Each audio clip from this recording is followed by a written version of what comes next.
क्या क्या ठीक है, प्रोपेगेंडा मैं आपको बना माफी करके के इस साथ तरीके रोक से रहा हूं। दिखाना हमारे चालू सहयोगी कर दिया। संकेत लखनऊ से हमारे साथ जुड़े हैं, जिनके साथ योगी सरकार के मंत्री जेपीएस राठौर मौजूद हैं। संकेत, क्या कह रहे हैं राठौर साहब, क्या पूरा भरोसा था कि 3 राज्यों में जीत होगी, या फिर किसी एक राज्य को लेकर उहापोह की स्थिति थी, लेकिन अब नतीजे जबकि आने वाले हैं, रुझान ये बता रहे हैं कि बीजेपी की सरकार बन रही है, तो उत्साह हाई है? बिल्कुल अमित, हम बात करेंगे जेपीएस राठौर जी से। दरअसल जेपीएस राठौर उत्तर प्रदेश भाजपा के लंबे समय तक चुनावी प्रबंधन के इंचार्ज रहे। इस समय योगी सरकार में मंत्री हैं सहकारिता विभाग के। और जेपीएस राठौर मध्य प्रदेश में चुनावी प्रबंधन का काम लगातार देख रहे थे। पिछले 2 महीने तक आप वहां पर जमे रहे। सर, आज नतीजे आ रहे हैं, किस तरह से देखते हैं?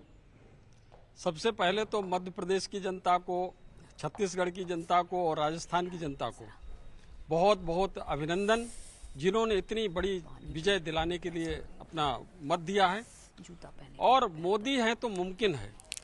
ये जो मोदी जी ने गारंटी दी है, मोदी है तो जीत की गारंटी है, और मोदी है तो मुमकिन है, शाह है तो संभव है।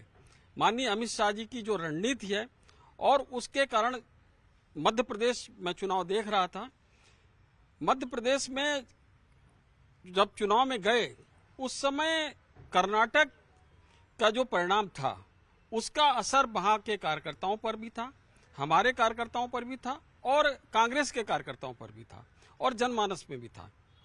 लेकिन हमने एक अच्छी कुशल प्रबंधन किया, एक ठोस रणनीति माननीय अमित शाह जी ने बनाई, और उसका एग्जीक्यूशन बहुत अच्छे ढंग से हुआ। और सबसे बड़ी बात है कि पूरे चुनाव में एक भी कंट्रोवर्सी, मैं मुख्यालय पर रहा हूं, वहां पर भोपाल संभाग भी अलग से देख रहा था, कोई भी कंट्रोवर्सी बड़े नेताओं में या किसी प्रकार की नहीं हुई, और संगठित प्रयास संगठन की तरफ से हुआ, जिसके कारण मध्य प्रदेश में इतनी प्रचंड जीत मिली है। और तो लगातार रिएक्शन सामने आ रहे हैं, और बार बार एक ही बात कही जा रही है सभी की तरफ से कि देखिए, मोदी की गारंटी पर लोगों को भरोसा है, लेकिन मोदी ही जीत की गारंटी है। पहले कहा जाता था कि मोदी है तो मुमकिन है, लेकिन अब मोदी है मतलब जीत की गारंटी है। और ये तो साफ हो गया है, क्योंकि चेहरा किसी भी स्टेट में नहीं था जहां इस वक्त भी